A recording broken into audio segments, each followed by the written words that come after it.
In the previous episode, we quietly observed Monaco nights passing by, a place where every movement is kept within a framework of discipline, elegance, and a confidence that requires no proof. Today, the lens moves a little closer. Not to expose, but to recognize the rare moment when women, supercars, and fashion touch one another in a state of near-perfect balance. The question raised is not whether this image is luxurious or not, but rather, is this truly the essence of Monaco luxury, or merely the outer layer of nightlife lighting? Leave a comment on how you perceive elegance. And if you believe true class always goes hand in hand with composure and control, subscribe to the channel to continue this journey together.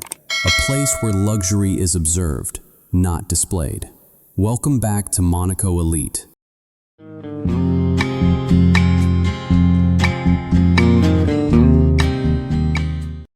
In Monaco, power is built into the very structure of the place. This is a country so small that every movement is seen, every appearance leaves a trace. In a space where those who possess the largest fortunes in the world live so close to one another, showing off is no longer an advantage. Monaco does not operate as a tourist destination. It operates as a closed ecosystem for those who understand the rules of the game. Strict laws, dense security, regulations on taxation, residency, and confidentiality are designed to protect assets, identity, and privacy at the highest level. When everyone can access the same level of amenities, the same luxurious spaces, the same supercars and refined nightlife, ownership is no longer a measure of status.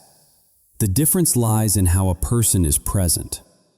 In Monaco, the more you try to prove yourself, the more clearly you reveal that you stand outside the system. The quieter you are, the more you show that you understand how this place truly operates.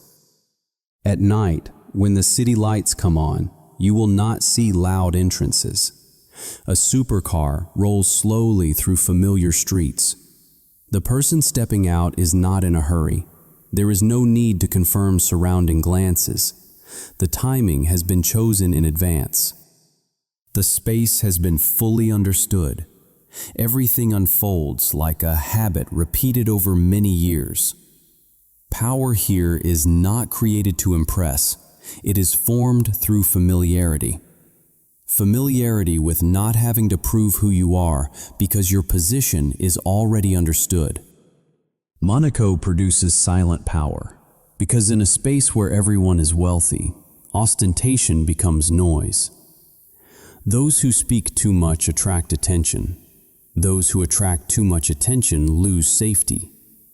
Therefore, silence becomes an unwritten convention.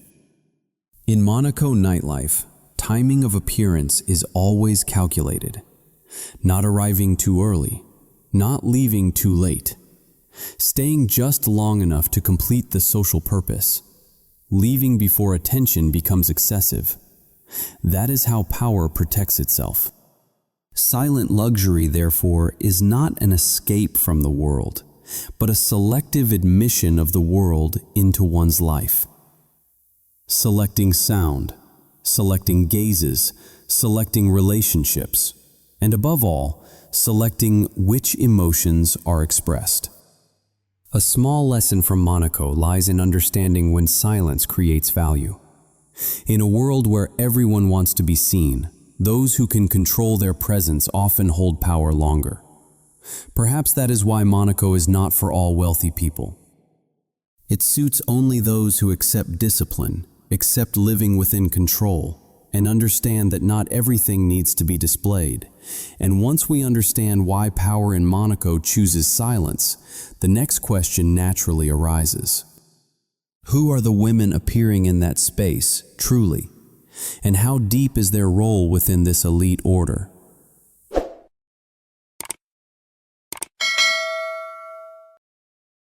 When night falls over Monaco, every woman appearing on the streets belongs to the same world.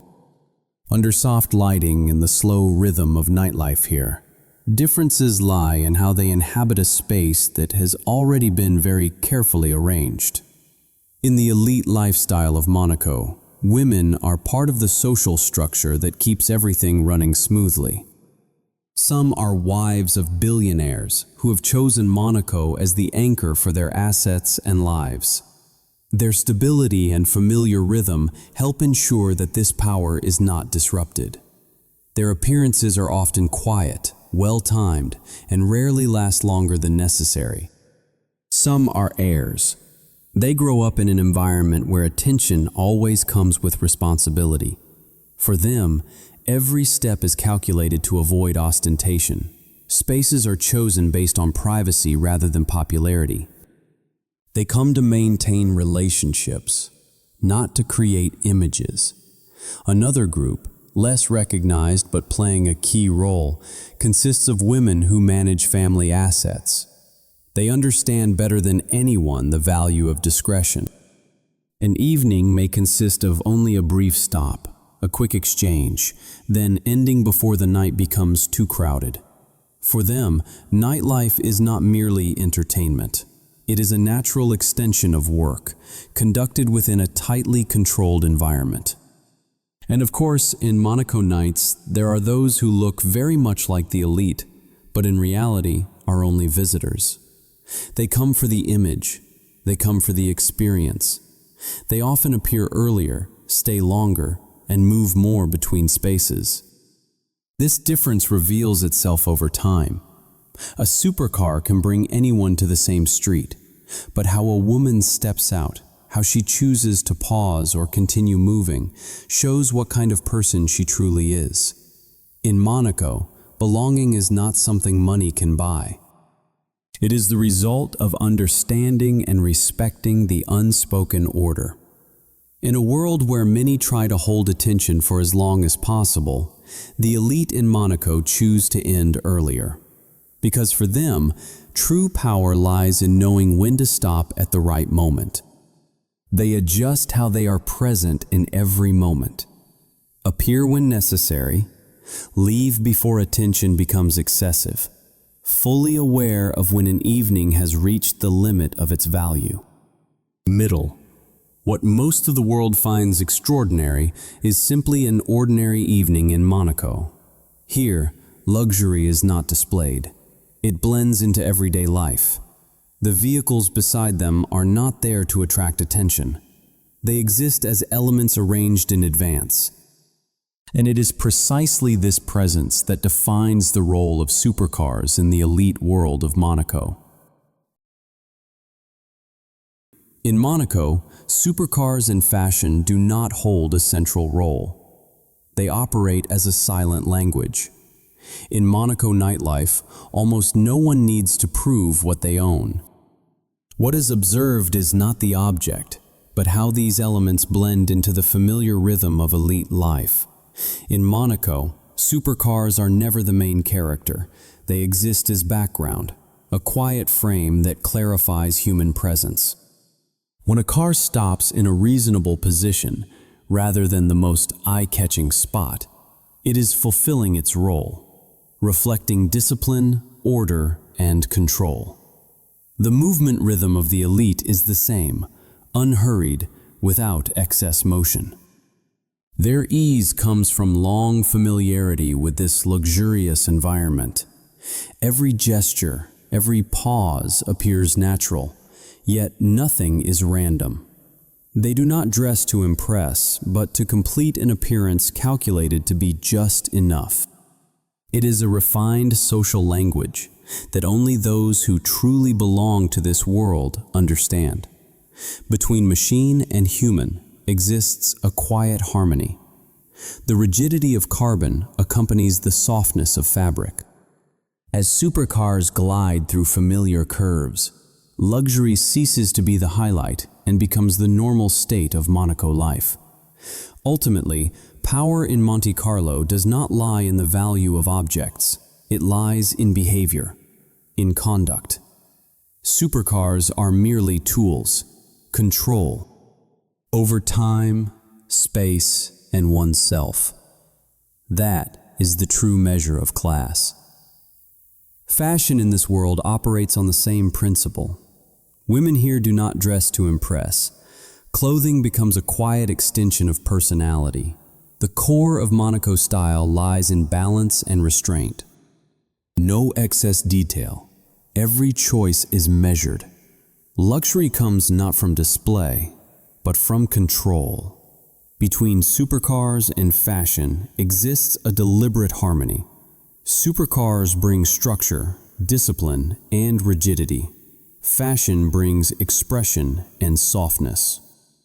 The sharp lines of machines highlight the fluidity of clothing, and the calm presence of humans softens the raw power of the car. Therefore, in Monaco, harmony is always more important than standing out. When all elements align correctly, luxury ceases to be a highlight. It becomes a natural state of life. True luxury does not lie in material things. It lies in how people use, adjust, and place those things correctly within their own space. Power does not come from owning rare things. It comes from knowing when to use them and when to let them stand still. A car may attract attention, but how it is introduced into space reveals the driver's level of understanding. Similarly, fashion only has value when it does not disrupt the overall rhythm. When behavior, timing, vehicles, and space all speak the same language, power does not need to be mentioned. It simply exists. And that presence creates a sense of safety for those who belong to this world. What happens if someone breaks this rhythm? And what are the true unspoken rules that determine who belongs and who only observes Monaco nights from the outside? In Monaco nightlife, the boundary between belonging and merely watching is not about money. It lies in the unspoken rules, the rule of presence. Attention comes on its own. The elite do not seek attention. They enter space with the calm of those who already belong. Confidence comes from familiarity with luxury, not excitement from touching it. Fashion simply completes a journey, as a discrete extension of personality. The rule of speed. Time is on their side. Speed is the clearest marker of difference. Those who belong move slowly, precisely, neither rushed nor lingering too long. Every step, every pause is measured. Moving too fast reveals impatience. Staying too long exposes the need to be seen. The rule of space. Space in Monaco is read instinctively. Those who belong know where to stand, when to move, and how to leave. They move smoothly between spaces without disrupting the overall flow. The way space is used speaks louder than any brand or asset. Silence is power. Supercars stand still in the right place. Fashion is restrained to the right degree. Everything works together to protect human presence. Knowing when to appear and when to withdraw is the sign of truly belonging.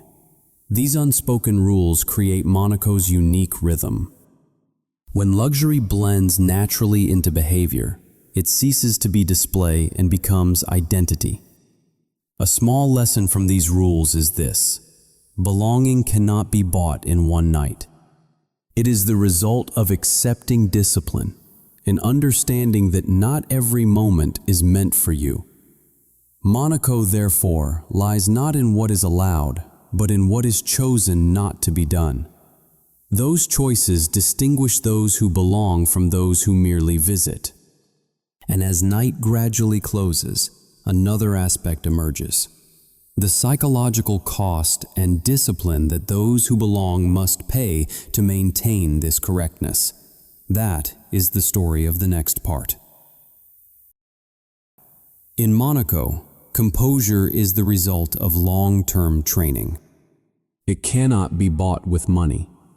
It is formed through time, habits, and living long enough in an environment where luxury is a daily state. Confidence comes from familiarity, not momentary excitement. Power is most clearly expressed in the ability to arrive at the right time and leave while order remains intact. Appearances often begin in silence. Leaving early is how image is preserved and rhythm maintained. In Monaco, supercars are the background. They stand still at the right place, at the right time, creating structure for human presence. Fashion does not compete for attention, but waits for the moment to complete appearance. The combination of disciplined machines and restrained aesthetic choices forms a language of self-control. Every behavior is remembered. Standing too long or moving too fast reveals misalignment. Power here does not come from emotional reaction, but from the ability to control oneself in every moment. Behavior, not assets, is the true measure of class. Ultimately, the Monaco lifestyle is a consciously operated system. When luxury becomes instinct, what remains to distinguish people is the level of self-mastery and discipline in every movement. It requires sacrificing a degree of personal freedom in exchange for stability and safety in a finely competitive environment. Not everyone is willing to pay that price, and not every wealthy person fits this rhythm. Monaco therefore becomes clear. This is not a paradise for all rich people. It suits only those who accept discipline and constant self-restraint. Those who enjoy showing off will soon feel out of place. Those seeking absolute freedom will feel suffocated. When Monaco night closes, the city returns to its familiar quiet. Emotions are held back. Moments end at the right time. And in that silence, power continues to exist. Women, fashion, and supercars depart calmly, precisely, guided by habit rather than the need to display. This is not luxury meant to impress, but luxury operated through behavior. No explanation needed, no noise required. What remains with you after the night falls? Composure, discipline, or the quiet confidence behind every appearance? Share your thoughts in the comments. If this perspective resonates with you, if you enjoy luxury being observed rather than displayed, please like and subscribe to accompany the next stories. Thank you for staying until the end, and see you again in the familiar silence of Monaco.